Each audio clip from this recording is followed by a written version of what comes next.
Capítulo 2. Ruptura en las etapas de afirmación masculina. 1. Pérdida de los rituales de iniciación a la masculinidad. Este modelo de transición de niño a adulto se pierde en la cultura actual como consecuencia de todo un proceso de abandono de estos escalones naturales y espirituales de maduración e integración en las etapas de crecimiento. Lo que resulta, y seguimos enfatizando, es un modelo de hombre que en vez de crecer y al haber sido privado de los resortes de maduración propios de los ritos iniciáticos de transición, se ha quedado en una adolescencia perpetua y en vez de brújula que marca un camino claro a seguir, corre el riesgo de ser veleta llevado por cualquier viento de moda cultural. Muchos varones hoy luchan por crecer, madurar y llegar a alcanzar una respetable condición de hombres, pero nunca están seguros de cuándo cruzaron el puente dejando atrás el niño que fueron y convirtiéndose en hombres. Esto es debido a que el umbral se ha difuminado, creando inseguridad al no existir un camino delimitado a seguir. La crisis de la masculinidad madura se cierne sobre nosotros. La falta de modelos adecuados, de hombres maduros y la carencia de cohesión social y de estructuras institucionales para actualizar el proceso ritual provocan una solución individual, cada hombre por sí solo. En el opulento mundo occidental y civilizado en el que vivimos, tendríamos mucho que aprender de todos estos procesos que van definiendo la identidad esencial de un hombre. El problema cuando la hombría está conectada a características definidas por una cultura en continuo proceso de transformación y por lo tanto características pasajeras es que el más mínimo cambio en las costumbres y roles adscritos origina cuando menos una gran desorientación, sino una profunda crisis de identidad. ¿Cómo se puede basar el sentido y el valor de la vida en tener, en poseer, en satisfacer las exigencias caprichosas de una sociedad consumista? La necesidad de un hombre no consiste en poseer, sino en dar. No es tener, sino ser. La sociedad no ha entendido que los procesos naturales como el sacrificio, las etapas de transición, los valores éticos, los conceptos de autoridad, sujeción y las normas son los ingredientes necesarios para forjar hombres y mujeres maduros, regidos por convicciones y creencias firmes. Los valores y el estilo de vida del hombre de hoy están definidos por la filosofía hedonista, cual veleta dirigida por los vientos de la moda y la economía de mercado. Es nuestra triste realidad. Por lo tanto, la definición de masculinidad u hombría necesita estar anclada en firmes e inamovibles cimientos, que perduren en el tiempo y sean alcanzables por cualquier hombre o mujer, independientemente del lugar o la cultura a la que pertenezca. Nota: pareciera que a la mujer no necesita tanto de los ritos de iniciación. Es como si su identidad femenina ya estuviera mucho más definida en los ciclos naturales de su desarrollo. La mujer madura primero que el hombre, tanto a nivel físico como psicológico. En principio no necesita un rito exterior de iniciación a la edad adulta, al menos no tanto como el hombre. Hay quienes afirman que la menstruación se constituye en el rito biológico que la separa de la niñez y las ingresa en la pubertad y adolescencia. Hablamos de principios creacionales y por tanto permanentes, no de principios culturales sujetos a cambios constantes. Por ello, la esencia de la hombría no es un asunto ni circunstancial ni cultural, es mucho más profundo. No es algo cultural, sino creacional, y lo que nace en el contexto de la creación, antes de la cultura y el desarrollo de la historia, debiera ser normativo para todas las edades y tiempos. Al no existir códigos éticos ni modelos de autoridad normativos, ni referentes en casi nada, lo que existe es una tierra de nadie, marcada además por una falta de valores donde se priva al joven de los amortiguadores emocionales y de los procesos necesarios de maduración. Hemos roto la baraja de una ética normativa a nivel social que uniforme la visión sobre lo que implica ser hombre. Como mencionan Brett y Kate McKay, la sociedad se ha vuelto tan estereotipada y fragmentada que ya no hay ritos de paso reconocibles por la tribu entera. Como sociedad civilizada y a la hora de modelar hombres auténticos, hoy sufrimos las carencias que constituyen las fortalezas de otras culturas menos tecnificadas y avanzadas tecnológicamente, pero mucho más sabias y humanizadas. Nota: ellos lograron la homosocialización, nosotros la individuación. Esas carencias son: la falta de procesos rituales y códigos de honor normativos, la falta de ceremonias de paso para solemnizar actos importantes. Nota: a no ser para solemnizar y transicionar por ceremonias de índole satánico o sectarismo pseudo-religioso, racial o político. La falta de hombres sabios como modelos sociales de integridad. la fusión de géneros que confunde y difumina lo que es ser hombre hoy en día, la ausencia de un padre presente y la confusión de roles en el hogar. Lo que nos hace falta hoy es interpretar para nuestro tiempo lo que las culturas ancestrales han tenido siempre. De estos valores ancestrales solo quedan algunos vestigios que han perdido su sentido y fuerza permaneciendo como costumbre cultural. La primera comunión en los países de tradición católica, las fiestas de las quinceañeras en la cultura latinoamericana, la solemnización de actos como las bodas, graduaciones, etc. Por desgracia, cuando el ritual pierde su sentido, se pervierte en algo ritualista, es decir, hueco y vacío, aprovechado casi en su totalidad por la cultura consumista. 2. Los mitos a erradicar desde el cristianismo histórico. El cristianismo histórico ha dado una imagen distorsionada de lo que implica ser hombre. A lo largo de los siglos y debido a una incorporación de tradiciones, filosofías, normas y leyes, la pureza de la palabra quedó adulterada. Ello dio como resultado, entre otros, una mala interpretación de lo que es ser hombre. Falsa interpretación basada en una tergiversación de dos de los grandes ingredientes de la antropología bíblica en los que basamos el carácter del creyente como varón. La bravura del Antiguo Testamento mostrada por la faceta de un Dios, Jehová de los ejércitos fuerte y temible, y la ternura del Nuevo Testamento encarnada por la figura de Jesús cercana y relacional. Desde el Antiguo Testamento y sus ingredientes de dureza y ley, se ha construido equivocadamente una imagen de hombre basada en un liderazgo con tintes autoritarios, donde el ordeno y mando promovía un modelo desconectado del plano afectivo, más basado en el temor que en el amor, y que lo que finalmente producían las esposas e hijos eran mujeres sin voluntad propia, sometidas al autoritarismo del varón, e hijos víctimas de un modelo que reproducían luego en sus propias familias, perpetuando así un falso concepto de lo que implica ser hombre. Lo que eso produjo en las familias, subyugadas a tal modelo claramente antibíblico, nota, aunque su pretensión fuera seguir la Biblia en sus normas, fue el germen de la indignación que posteriormente llevaría a las mujeres al feminismo radical y a la negación de la estructura familiar tradicional, al asociarla históricamente con la dominación del macho. Desde el Nuevo Testamento y sus ingredientes de ternura y gracia, se ha fabricado la imagen, desde una concepción excesivamente pietista y bondadosa, de que ser un hombre santo implicaba ser sumiso, obediente, sufrido y hasta resignado. El dualismo platónico, nota, doctrina promovida por el filósofo Platón que separaba al hombre en cuerpo y alma como conceptos antagónicos. Después refrenado por San Agustín, acabó de fijar en la teología de su época el concepto de que la espiritualidad en el ser humano se reducía a lo que tiene que ver con el alma, lo sublime y divino, alejado del mundo y la carne. Lo humano, lo material, todo lo que tuviera que ver con los apetitos de la carne debía ser mortificado con todo tipo de privaciones y sacrificios, ayunos, flagelos, votos de castidad, de pobreza, etc. Y todo lo que tuviera que ver con el placer y el cuidado del cuerpo era cuanto menos considerado con cierto grado de sospecha, sino como algo abiertamente mundano y satánico. Aún en el contexto neotestamentario, la imagen de Jesús sobre el carácter de un hombre cristiano también se ha malinterpretado, promoviendo la falsa idea de que un cristiano tiene que poner la otra mejilla y, en base a una interpretación piadosa de las bienaventuranzas, tener un carácter apocado y manso. Nada más lejos de la realidad. La esencia de lo que es ser hombre tiene que ver con una equilibrada fusión de ambos conceptos. Tiene que ver con fuerza pero con control, con bravura pero también con ternura. En este sentido, las bienaventuranzas se han pintado de un barniz religioso ascético marcado por ese espíritu de privación y necesidad que mencionamos, donde parecía que ser pobre, vivir con lo mínimo, era signo de consagración, y por tanto la riqueza y la opulencia era mirada con cierto recelo. De forma que todos los prejuicios históricos mencionados alentaron un falso concepto de piedad como el dejarse avasallar por los demás, una pésima interpretación del concepto de poner la otra mejilla como resignación y paciencia, y una peor lectura del término mansedumbre como alguien con un carácter apocado y pusilánime.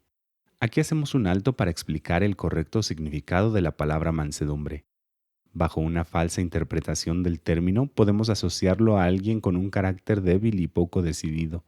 Sin embargo, la única vez que Jesús dice, «Aprended de mí», es justamente para decir, aprended de mí, que soy manso y humilde de corazón. También Moisés, la palabra dice que no había otro tan manso como él en la tierra.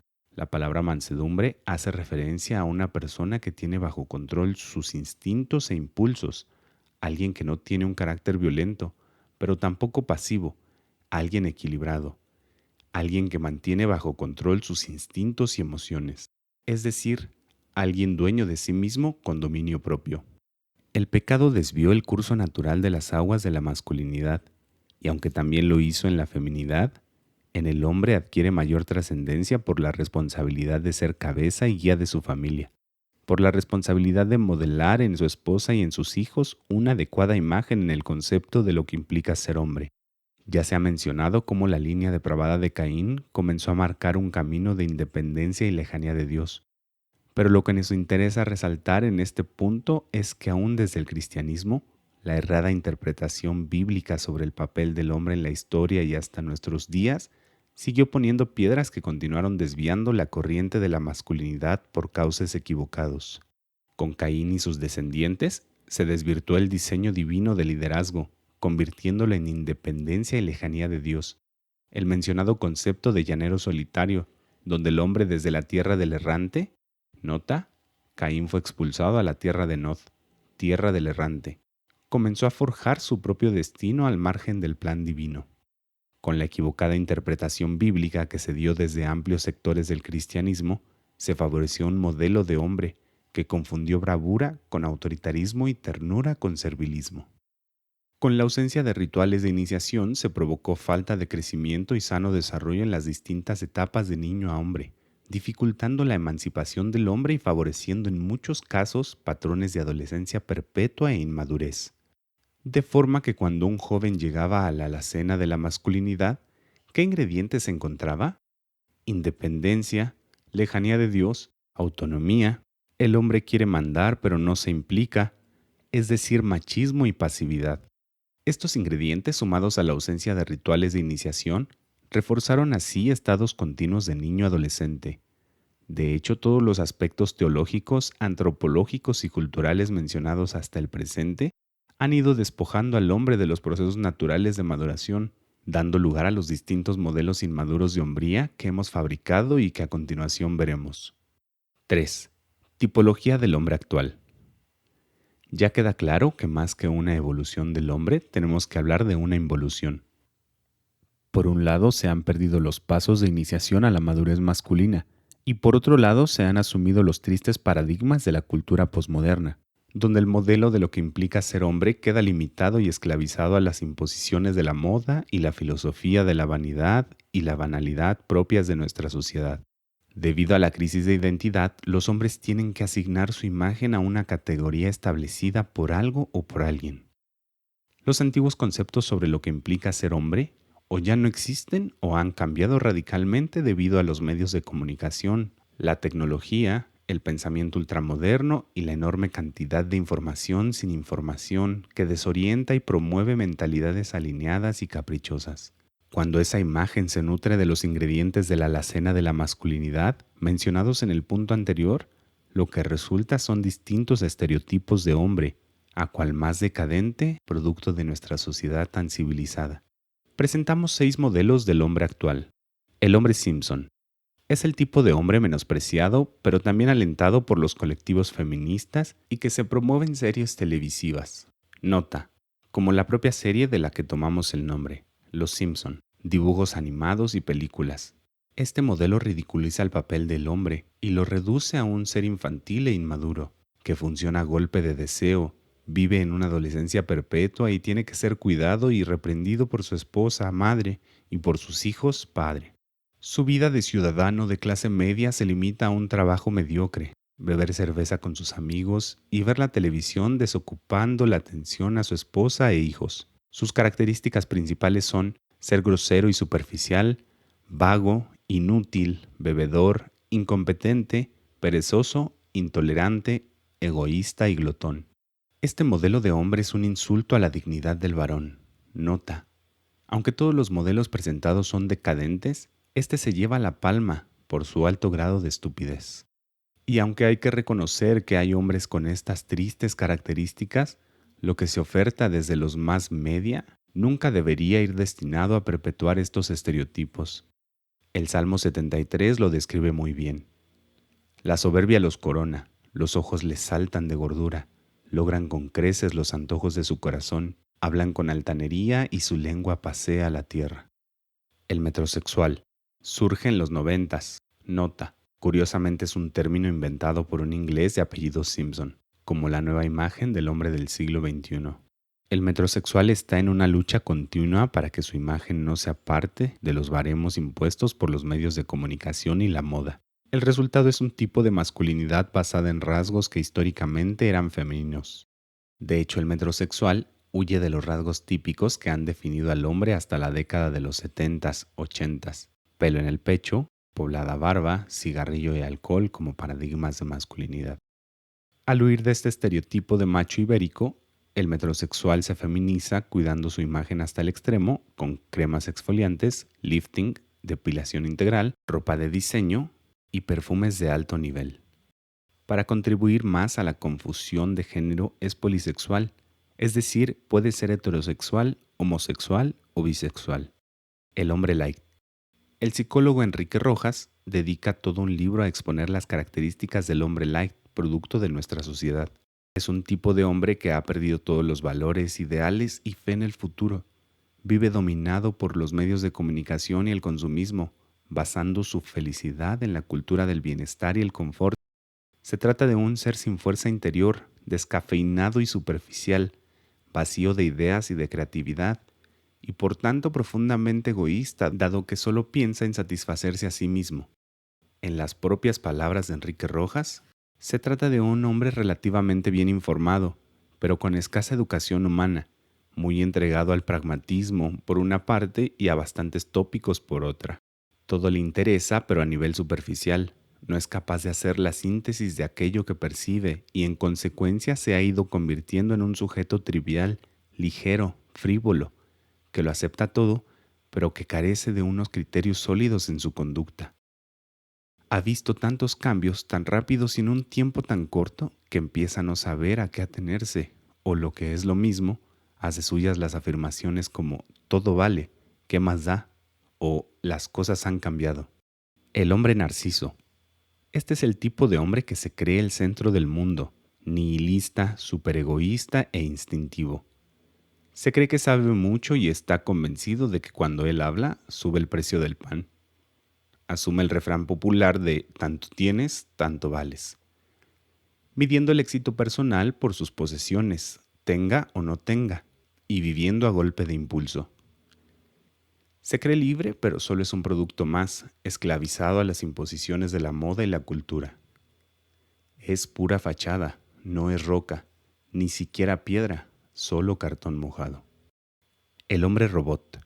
Este solo imita, no produce, solo reproduce, no es generativo y por tanto está castrado en su fuerza vital.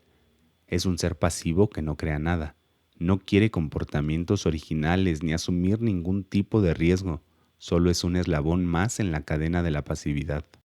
Anónimo, conformado, alineado y atrapado en la esclavitud del sistema. Su vida transcurre sin pena ni gloria. En el fondo de su ser se sabe un fracasado y ya no tiene fuerzas para luchar. Son los zombis de la ultramodernidad, que se van muriendo poco a poco en una triste y conformada complacencia. De él dice Proverbios 6:11, un poco de sueño, un poco de dormitar y cruzar por un poco las manos para reposo. Así vendrá tu necesidad como caminante y tu pobreza como hombre armado. Hay muchos otros modelos de hombres. Esto es solo una pequeña muestra de la triste oferta social. Todos ellos son auténticos abortos, feas criaturas del verdadero hombre creado a la imagen y semejanza de Dios. Hombres decadentes, acomodaticios, privados de voluntad y fuerza propia, producidos por una sociedad podrida y dirigida por la mano negra del propio Satanás, que empañando la imagen de Dios y la dignidad del ser humano, reducen al hombre a la más absoluta esclavitud. Ya lo decía el malogrado Nietzsche, cuando se refería al hombre masa, es un tipo admirablemente preparado para la esclavitud.